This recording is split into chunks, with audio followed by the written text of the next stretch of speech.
Welcome back to Abyss of Crime. In today's chilling exploration, we delve into a shocking case. On December 26, 2007, the serene community of Carnation, Washington, was shattered by an unimaginable crime that left 6 members of the Anderson family brutally murdered in their own home. This horrific event, now known as the Anderson family Christmas Massacre, raises one central, haunting question: who could commit such a heinous act against their own family? The Anderson family, consisting of Wayne and Judy Anderson, their children Scott and Erica, and Erica's young children Olivia and Nathan, had gathered to celebrate Christmas together. The festivities that should have been filled with joy and warmth were violently interrupted by an act of monstrous cruelty. The day after Christmas, as families across the nation were still reveling in holiday cheer, the Anderson household became the scene of a gruesome massacre. The discovery of this atrocity fell upon Judy Anderson's close friend, Linda Thiel, who was driven by concern when Judy did not show up for work. What Linda stumbled upon at the Anderson residence would forever change her life and send shockwaves through the entire community. The horrific scene she encountered, bodies lifelessly strewn across different rooms, signs of struggle and gunshot wounds, painted a grim picture of a family gathering turned deadly. As we delve deeper into this chilling narrative, we will uncover the events leading up to that fateful day, explore the dynamics within the Anderson family, and reveal the shocking identities of those responsible for this appalling crime. Join us as we journey through the shadows to uncover the truth behind the Anderson family Christmas Massacre. The morning of December 26, 2007, began with an unsettling silence for Judy Anderson's friend and co-worker, Linda Thiel. Judy was known for her punctuality and dedication to her job, so when she failed to appear at work without any prior notice or explanation, Linda's concern grew rapidly. Calls to Judy's phone went unanswered, intensifying Linda's worry. With a sense of dread gnawing at her heart, Linda decided to drive over to the Anderson family home to check on her friend. As Linda approached the house in Carnation, she noticed several cars parked outside, a seemingly normal sight during the holiday season. But something felt off. The house was eerily quiet, despite what should have been a bustling morning following Christmas celebrations. With growing apprehension, Linda knocked on the front door but received no response. Taking a deep breath to steady herself, Linda tried the door handle and found it unlocked. She stepped inside cautiously, calling out for Judy, but was met with only silence. The air inside felt heavy with an inexplicable sense of foreboding. As she ventured further into the house, what she saw next would be seared into her memory forever. Linda's eyes first fell upon Wayne Anderson's lifeless body, sprawled on the living room floor in a pool of blood. Her heart pounded in her chest as she took in the scene. There were clear signs of a violent struggle and gunshot wounds that told a story too horrific to comprehend. In shock and disbelief, Linda continued through the house, only to find more bodies. Judy, Scott, Erica, and Erica's 2 young children, each one brutally murdered. Overwhelmed by grief and terror, Linda fumbled for her phone and dialed 911 with trembling hands. Her voice quivered as she tried to convey the magnitude of what she had discovered. "There's been a murder. They're all dead. Please, hurry." The dispatcher's calm, yet urgent instructions barely registered as Linda struggled to keep herself composed amidst the chaos. Within minutes, police officers arrived at the scene and were equally horrified by what they found. The once joyful home had been transformed into a nightmarish tableau of violence and death. Officers secured the area and began their initial investigation, trying to piece together how such an atrocity could have occurred in this quiet, suburban neighborhood. The urgency and shock of that day marked just the beginning of an intense investigation that would eventually uncover dark secrets within the Anderson family and lead to the apprehension of those responsible for this unthinkable crime. The Anderson family was the epitome of a close-knit, loving household that garnered respect and admiration in their Carnation, Washington community. Wayne Anderson, a retired Boeing engineer, was known for his meticulous nature and strong work ethic. He was not only a dedicated professional, but also a loving husband and father who took great pride in supporting his family. His wife, Judy Anderson, was equally devoted. Working as a mail carrier for the United States Postal Service, Judy was well loved in the community for her warm demeanor and unwavering reliability. Together, Wayne and Judy created a nurturing environment for their two children, Scott and Erica Anderson.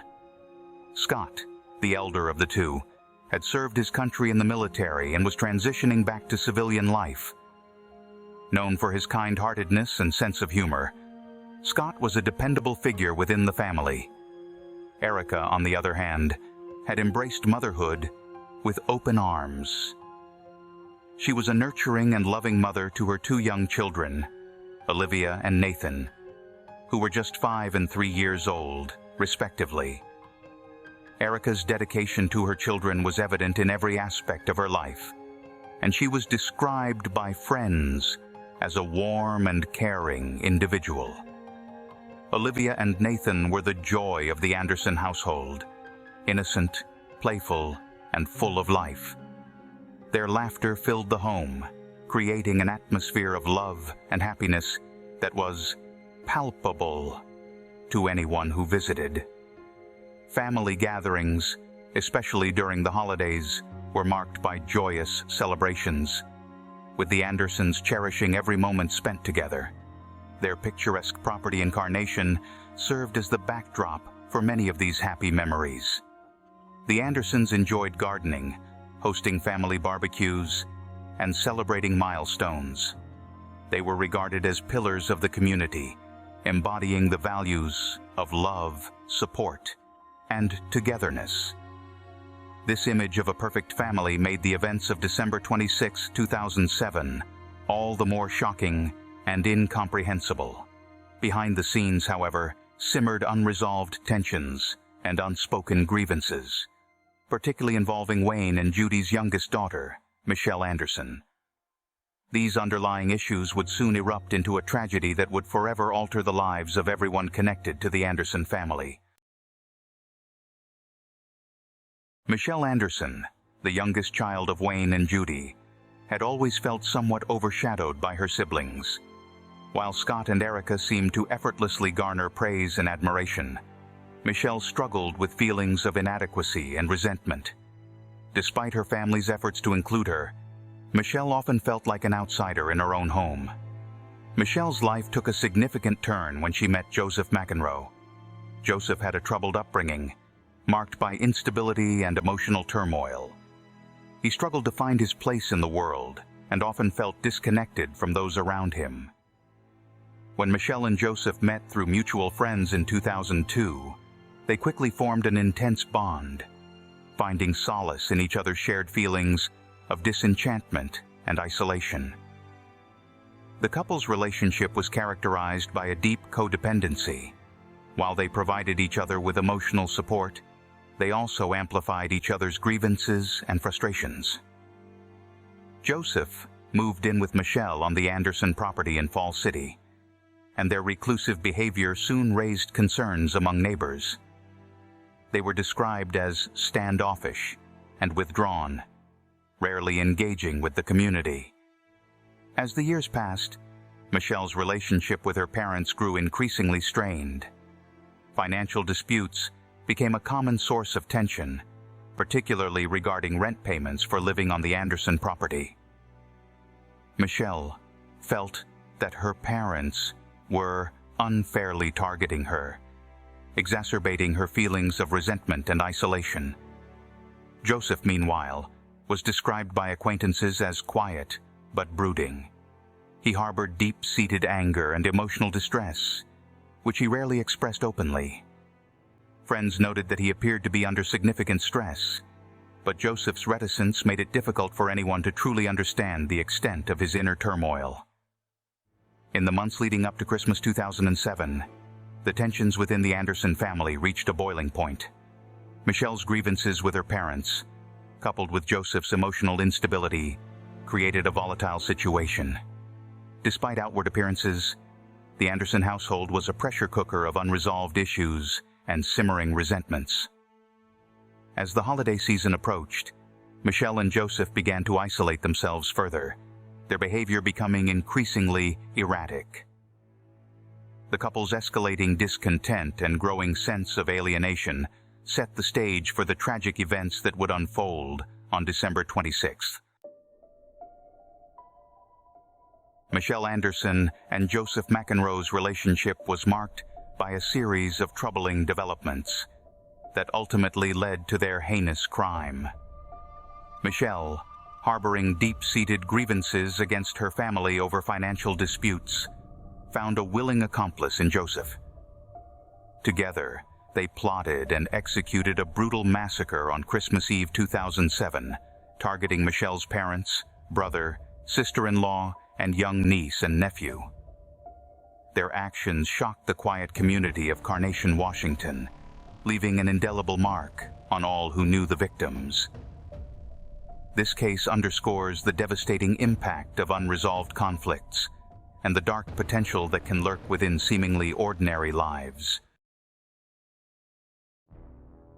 The investigation into the Anderson family Christmas massacre gained momentum as detectives honed in on Michelle Anderson and Joseph McEnroe.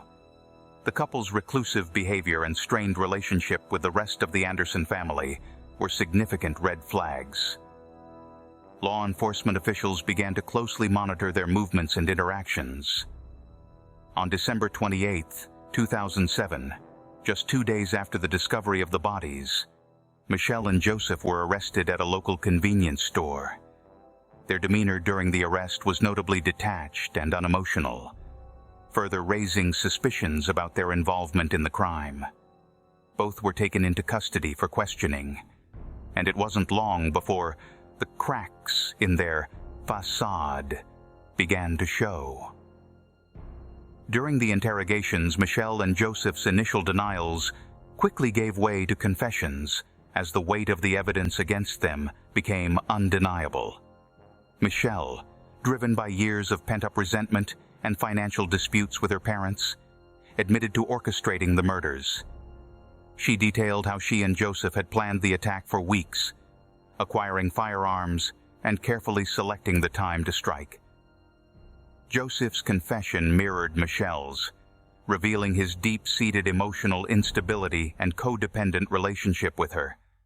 He described how they had methodically executed each family member, starting with Wayne and Judy, and moving through the house to kill Scott, Erica, and finally, the young children, Olivia and Nathan. The confessions painted a chilling picture of premeditation and cold-blooded brutality. Psychological insights gained during the interrogations highlighted the toxic dynamic between Michelle and Joseph.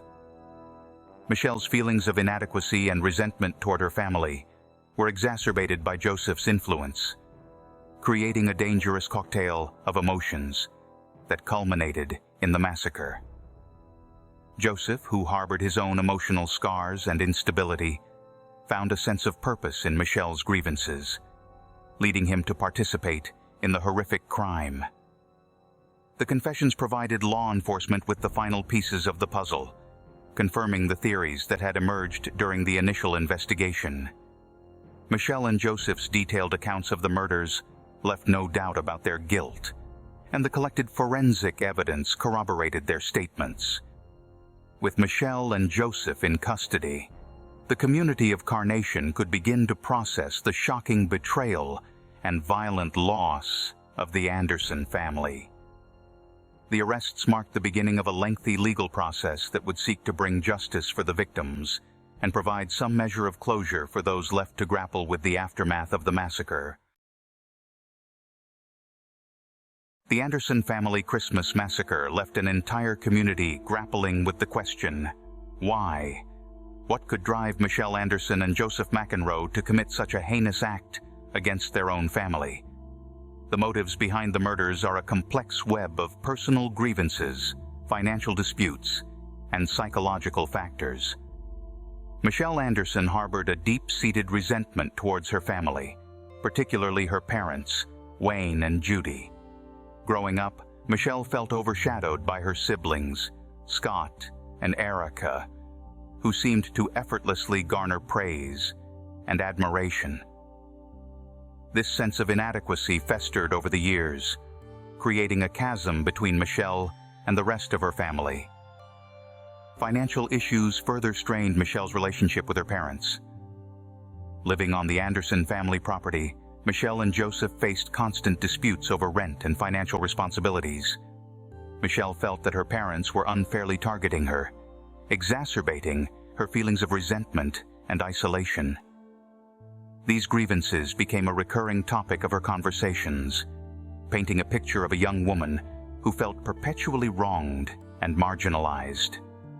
Joseph McEnroe's background added another layer to the volatile mix. Raised in a tumultuous environment, Joseph struggled with emotional instability and a sense of disconnection from the world. His relationship with Michelle provided him with a sense of belonging, but it also magnified his own grievances and insecurities. Joseph's psychological state, marked by deep-seated anger and emotional turmoil, made him susceptible to Michelle's influence. Together, Michelle and Joseph created a toxic dynamic, feeding off each other's discontent and reinforcing their shared sense of victimhood. The couple's codependency and mutual isolation from the outside world allowed their grievances to fester unchecked. Their plan to murder the Anderson family was not a spur-of-the-moment decision, but a result of weeks of meticulous planning, driven by a desire to exact revenge and assert control over their lives. The trial of Joseph McEnroe began in January 2015, drawing significant media attention and public interest. The prosecution's case was built on the undeniable evidence of Joseph's involvement in the murders and his chilling confession detailing the events of that fateful Christmas Eve. During the trial, the prosecution presented a comprehensive case that included forensic evidence, testimonies from law enforcement officers, and Joseph's own confession. The gruesome details of the massacre were laid bare, painting a picture of premeditated and cold-blooded violence. The prosecution argued that Joseph's actions were driven by a combination of his own emotional instability and his codependent relationship with Michelle Anderson. Key moments in the trial included the testimonies of forensic experts who detailed the nature of the victim's wounds and the sequence of events. The emotional impact of the testimony from surviving family members and friends was palpable, underscoring the devastating loss and the community's collective grief. The defense, on the other hand, sought to portray Joseph as a man deeply troubled by his past and heavily influenced by Michelle. They argued that Joseph's emotional instability and psychological issues made him vulnerable to manipulation. The defense presented expert witnesses who testified about Joseph's mental state and his susceptibility to Michelle's influence. Despite the defense's efforts, the overwhelming evidence of Joseph's active participation in the murders was undeniable. The jury was faced with the harrowing details of the crime and the cold-blooded nature of the killings. After several weeks of testimony and deliberation, the jury reached a unanimous verdict. On March 25, 2015, Joseph McEnroe was found guilty on 6 counts of aggravated first-degree murder. The verdict was a reflection of the jury's recognition of the brutality and premeditation involved in the crime. During the sentencing phase, the jury had the option of recommending the death penalty, but they ultimately decided on life imprisonment without the possibility of parole. The trial of Joseph McEnroe was a pivotal moment in the quest for justice for the Anderson family. It provided a measure of closure for the surviving family, members, and the community, but it also served as a stark reminder of the depths of human depravity and the devastating impact of unchecked grievances and psychological instability. The sentencing of Joseph McEnroe marked the end of a long and painful journey through the legal system. But the scars left by the Anderson family Christmas massacre would remain forever etched in the hearts and minds of those who were touched by this tragic event. The trial of Michelle Anderson began in January 2016, a year after Joseph McEnroe's conviction. The courtroom was filled with an air of tension and anticipation as the prosecution and defense presented their cases. The prosecution argued that Michelle was the mastermind behind the brutal massacre, driven by deep-seated resentment and financial disputes with her family. They painted a picture of a woman who meticulously planned the murders, enlisting the help of her codependent boyfriend, Joseph McEnroe, to execute the horrific crime. Key moments in the trial included testimonies from forensic experts who detailed the cold-blooded nature of the killings and the sequence in which they occurred. The prosecution also presented evidence of Michelle's grievances against her family, highlighting her complaints about financial disputes and feelings of being marginalized. The chilling 911 call made by Erica Anderson on the night of the murders was played in court, leaving a profound impact on the jury and everyone present. The defense, on the other hand, sought to portray Michelle as a victim of her own emotional turmoil and Joseph's influence. They argued that Michelle's psychological state, marked by feelings of inadequacy and resentment, made her vulnerable to manipulation. Expert witnesses testified about Michelle's mental health, suggesting that she was not fully aware of the gravity of her actions.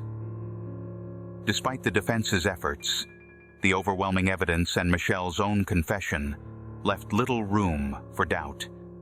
The jury, after deliberating for several days, found Michelle Anderson guilty on 6 counts of aggravated first-degree murder. The verdict was a reflection of the jury's recognition of the premeditation and brutality involved in the crime. During the sentencing phase, the jury recommended life imprisonment without the possibility of parole for Michelle Anderson, rejecting the death penalty. The trial's conclusion marked a significant step towards justice for the Anderson family, but the emotional scars left by the massacre would linger for years to come. The Anderson family Christmas massacre remains one of the most chilling and tragic cases in true crime history. The brutal murders, driven by deep-seated grievances and emotional instability, left an indelible mark on the Carnation community and the surviving family members.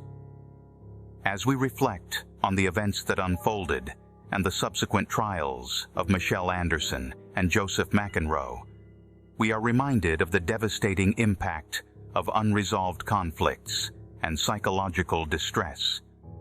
The legacy of the Anderson family serves as a poignant reminder of the fragility of life and the importance of addressing underlying emotional issues before they escalate into unthinkable actions. It raises a compelling question: how can we, as a society, better recognize and intervene in situations where emotional turmoil and unresolved grievances might lead to tragic outcomes? Thank you for joining us on this journey through the shadows of the abyss of crime. As we conclude our exploration of the Anderson family Christmas massacre, we hope it has illuminated the deeper issues that lurk beneath the surface of society. If this series has captured your interest, don't forget to subscribe to our channel for more deep dives into the darkest corners of criminal investigations. Please click the bell icon to ensure you don't miss any updates. Your engagement helps us bring these important stories to light. Until next time, stay vigilant and keep seeking the truth. Goodbye for now.